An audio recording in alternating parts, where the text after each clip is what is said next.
the Nissan GTR has solidified itself as a legend. It's an iconic car that left its mark in history forever. To understand why this car is so important, we will take a look and see where it all started.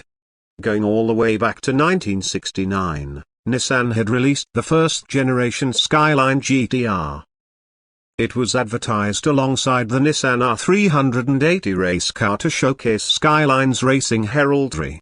The engine in the first GTR was the S20, a 2-litre, 4-valve, inline 6-cylinder engine, rated at 160 horsepower and 133 pounds-feet of torque. Paired with a 5-speed manual transmission, the Skyline GTR was Nissan's performance flagship model.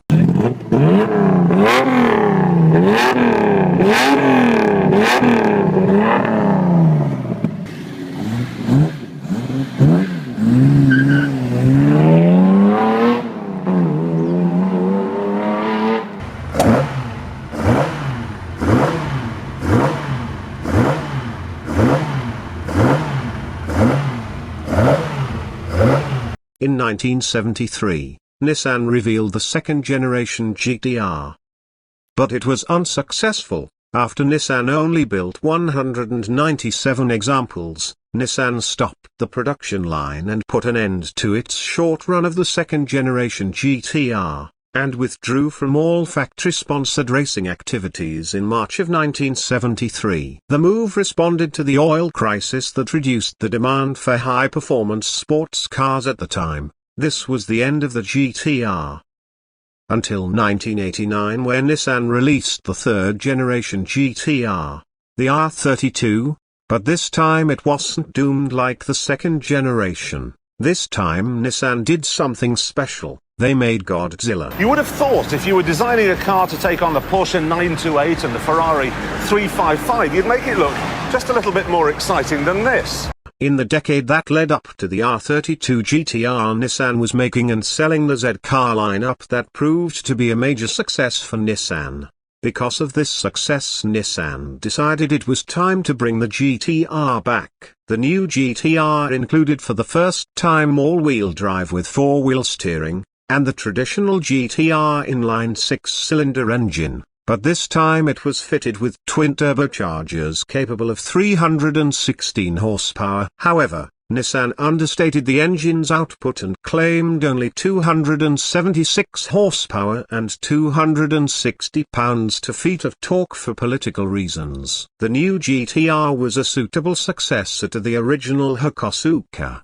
Powered by a 6-cylinder 2.4-litre engine with twin turbochargers and electronic fuel injection, the R32 GTR beat Porsche's 9:44 world record time on the Nürburgring by an amazing 25 seconds.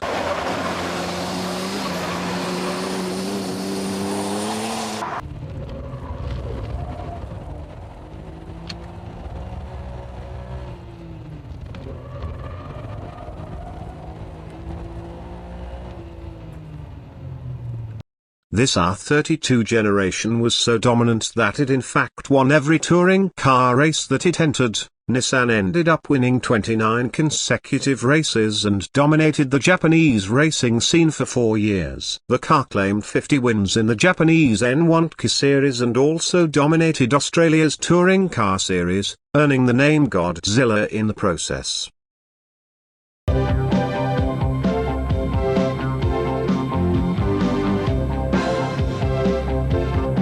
So why was the R32 so dominant? Perhaps the biggest advantage the R32 had was its all-wheel drive system. This system allowed the GTR to lay all its power to the ground and thereby beat the more powerful Cosworth-powered Fords in the race series with rear-wheel drive. Additionally, the all-wheel steering it had also further made the GTR the most agile car in touring car racing in its day. Objectively speaking, the fourth and fifth generations that led, known as the R33 and R34, improved on its predecessors. With the R33, Nissan upgraded the engine slightly, gaining a small horsepower increase and improving the interior and all-around quality of the car. Nissan also continued refining and developing the GTR's all-wheel drive and all-wheel steering systems. The R34 generation saw an all-around interior and exterior quality improvement, and another horsepower bump to 327, although was still officially published as 276 horsepower in traditional Nissan fashion. 深々と刻み込むと確信する。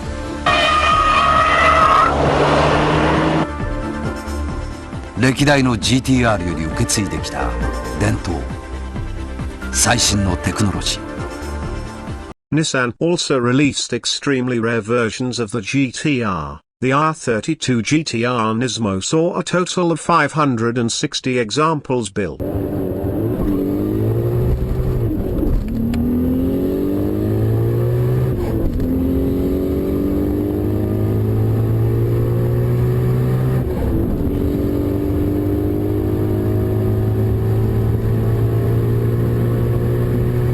Nissan did it again with the R33. In 1996 Nissan decided to build a road-going special edition, based on its GTR Le Mans car. This was the R33 Nismo 400R. It pushed out 400 horsepower from its 2.8-litre straight-six, courtesy of two larger turbochargers. The bonnet was made out of carbon fiber to save weight. Nissan apparently sold just 44 of them.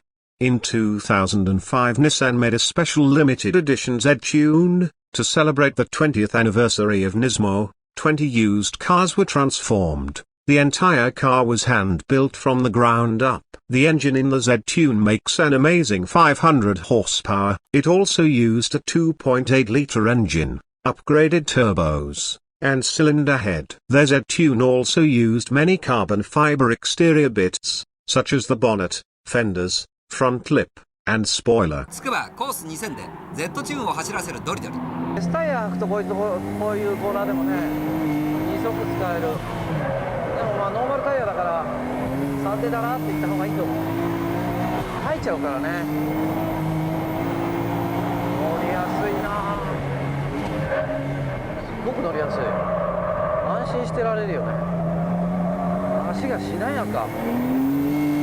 Nissan brought back the GTR again in 2008. For the first time Nissan exported the GTR car to the United States and around the world. But the new R35 GTR was not based off the Skyline and was now built on the same platform as the 350Z and 370Z. The newest GTR continues the tradition of ever-improving engine power and a sophisticated driveline and suspension. We wanted to make a car that stretched all our skills and our craft to their limits. The ultimate expression of our automotive passion.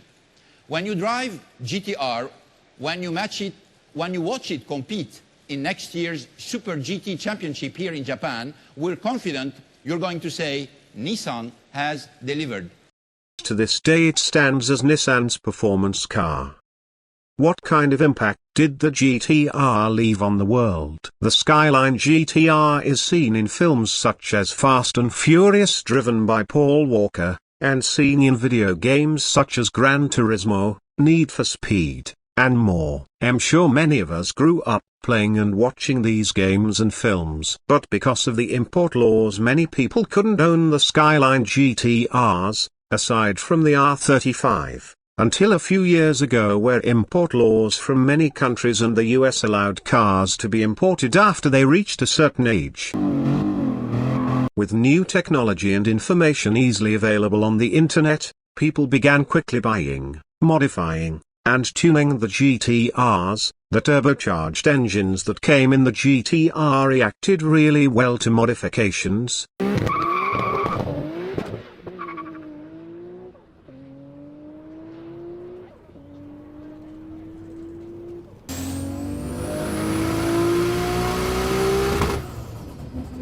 This is where the true potential of the GTR was seen. People pushed these cars to the limit, and everyone fell in love. 新型スカイライン GTR デビュー。